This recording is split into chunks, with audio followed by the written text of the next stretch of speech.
Hello, BookTube. I'm in the cemetery. I'm walking the bean. I don't know if you can see, there she is, walking the bean in the cemetery on a spring day, basically a spring-like day in the middle of January. The forecasts are all saying that this is not going to last, that the temperature is going to drop 20 degrees tonight, and that the weather's going to go back to being cold. There's even some possibility, I think, looking at the various prediction models, of a major snowstorm for Boston sometime late next week. But right now it's spring. It's 70 or more degrees Fahrenheit. And this is, of course, part of my Conspicuous Consumption 2020, which was sparked by a beatnik move on the part of Jason at Old Blues Chapter and Verse and Kelly at Books I'm Not Reading. They both started a beatnik maneuver where they read only their own possessions and don't go out conspicuously consuming in the month of 2020. So I've been having some fun joshing them about that, and I've dovetailed it neatly with my own plans to buy more books in 2020. Hence all of those new Brattle visits that you've been seeing. And today might have been an example of that, except that I didn't feel like leaving the bean to go up on the high street and go to the shops that are open on Sunday. I just didn't feel like leaving her.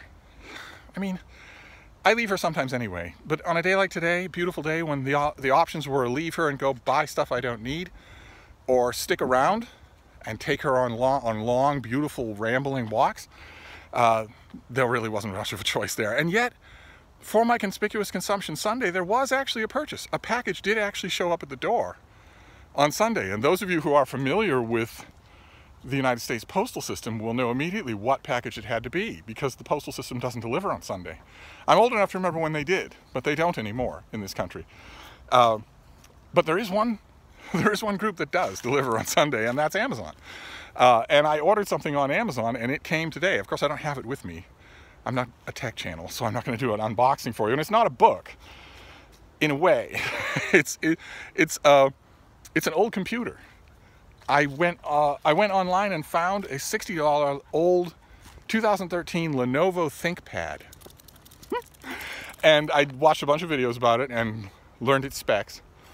And liked what I saw about every single video, no matter who the video maker was, no matter what their priority is. They all stressed how durable it is. It's rimmed in, it's got a rubber border all the way around the perimeter of where the hinge meets the key top, so that you can drop the thing and it'll just bounce. and the thing itself is so sturdy that even without that border, it would be hard to damage this thing. And I'm hard on my things. And it has big, thick, rounded black keyboard. It looks like a machine that can take a pounding. And I grew up on manual typewriters. So when I get going, when I'm writing a piece and I get going and I'm just sort of chasing hounds, I don't pay attention to being delicate. And I stop letting my fingers whisper across the keyboard. And the result is that I pound on things. And that's not good. I try to be very mindful of it, but sometimes I don't succeed. Oh, well, we're encountering another dog, but in this one instance, it's another dog I don't have to worry about with Frida, because he's made of solid stone. So I don't have to worry about her. See, he's made of solid stone. So he's just gonna lay here forever in all weathers. But anyway, if I had any technical ability, I would show you the Lenovo ThinkPad in the thumb screen of this video, but I don't. It's a squat black 11-inch thing from 2013, and the reason I got it, I'm not quite tech head enough to manipulate it, to take in or put out parts or anything like that. Although this seems like a very workable machine if you were. The reason I got it is because it's a Chromebook, and I have fallen in love with Chromebooks, which take all the fuss out of even wondering what any individual laptop can do. Chromebooks take that fuss right out, because the operating system is the same from Chromebook to Chromebook. It doesn't, so the machine becomes basically just a portal to the operating system, which is not on the machine. And at first, my first blush with a Chromebook, I thought, that's not really going to work. That's really inconvenient. And then I realized that is mostly Mac thinking. That is mostly the thinking that you will have if you have grown up, as I have, if you've gotten completely accustomed to the Apple ecosystem. If that's true, then of course you're going to think that. And I remember probably 13 years ago, or 10 years ago, I mentioned the Chromebook, the very first idea of a Chromebook, to a tech head, and the tech head immediately said, that's the worst idea I've ever heard. And maybe to a tech head it would be. But once I make my peace with the fact that Google is listening, and we know they are anyway, once I make my peace with the fact that Google is watching what I do and that using Google Docs gives them my docs and all that sort of stuff, once I realize that that's going to be true anyway, suddenly I realized that paying $1,100 for a MacBook Pro or $1,200 for a MacBook Air, both of which I've done in the past, the two MacBooks that I have, cost me an enormous amount of money each. And I realized that I don't need to do that. I don't at all need to do that. My computing needs are incredibly simple. They would be met by an old Tandy word processor if those things were still made and if they could be made compatible with the internet. All I do, basically, there's lots of fringe words, there's lots of bells and whistles. I watch YouTube. I stick around on Twitter and pick fights with strangers. I post pictures of Frida on Instagram, but all of that is excess, and all of that can be done off this phone, which is an indispensable piece of technology on its own, separate from my computer. And it can do everything, so I don't need a computer to be able to do that. What I need a laptop to be able to do is very simple. I need it to be able to generate documents, Word documents, and then be able to send those documents outside the computer to a recipient. That is extremely simple. And it occurred to me years ago that the reason why there's such a booming market for slightly old laptops on places like Craigslist or eBay or Amazon itself is because the bulk of people who are using these things are using them for their graphics cards. They're using them for video games. And that technology antiquates right away. And so a 2013 machine will be virtually useless for playing state-of-the-art video games. And I don't play video games. All I want it to do is word processing. So I've been testing that on Chromebooks.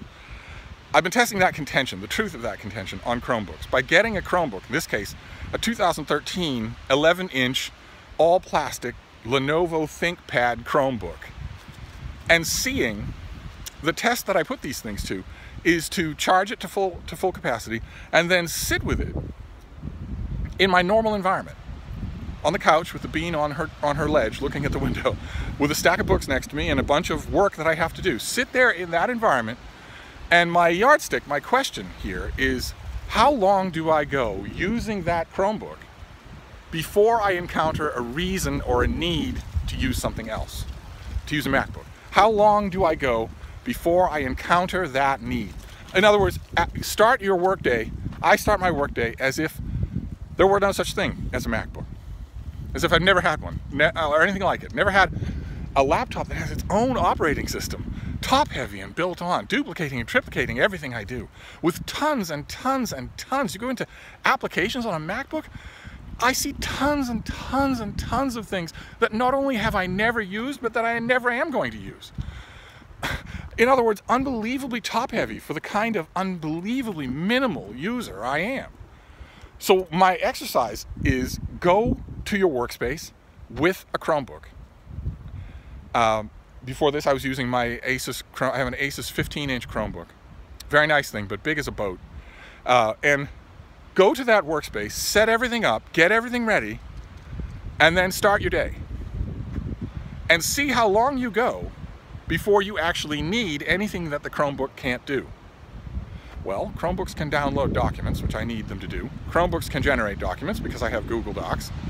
Chromebooks can send documents, either as straight from Google Docs as a PDF or in some other format. Chromebooks can work offline. There's a bunch of things you can do offline. You can save all sorts of things and work on them when you're not connected to the internet. Chromebooks can surf the internet. Chromebooks can go to Wikipedia. All that sort of thing. All those things, the very short checklist that I have, a Chromebook can do just fine. And I did it with the Asus, with the 15-inch thing, and I've now done it with this 11-inch that came today a little bit, and I will do it a lot more, to see how long that work session goes before I have a need for something that it can't do. And you know what the answer is? You're going to know what the answer is already. Of course, the answer is I don't ever encounter that need. I don't ever encounter a need that I can't do with the Chromebook, which isn't going to be true for everybody, of course. Lots of people have... What are you doing, Bean? Oh, is that horsey crap? Oh, no. Oh, I just caught that too. Okay, somebody's nearby. Okay. Sorry for the confusion. The bean is quartering on a cent, and now so am I. Somebody is nearby. 1-year-old female, larger than Frida. I don't see anybody. I don't hear anybody. Maybe it's old. Anyway, let's just keep going. Let's keep going. I don't have much longer to go anyway. Only I could make a video about a 10-year-old laptop in a cemetery and still have it go long. But anyway, that is my conspicuous Sunday. Conspicuous consumer Sunday is that I bought a $60 Chromebook to see if, really to make a mockery of my state-of-the-art buying habits from 10 years ago. Because this thing was available when I was buying my $1,000 MacBooks. I bought this thing for $60 to see, you know, I figure $60, that's not money. I'm not going to miss that. So spend $60 and, oh, the bean is very eager to look at something here. And see if that item alone is enough. And so far it has been. So I don't have a book to show you on this Conspicuous Consumer Sunday, but I'll make up for that tomorrow. So I'm going to wrap this up for now and see if we can find the person that we are both now eager to meet. But I will be back. Thank you, BookTube.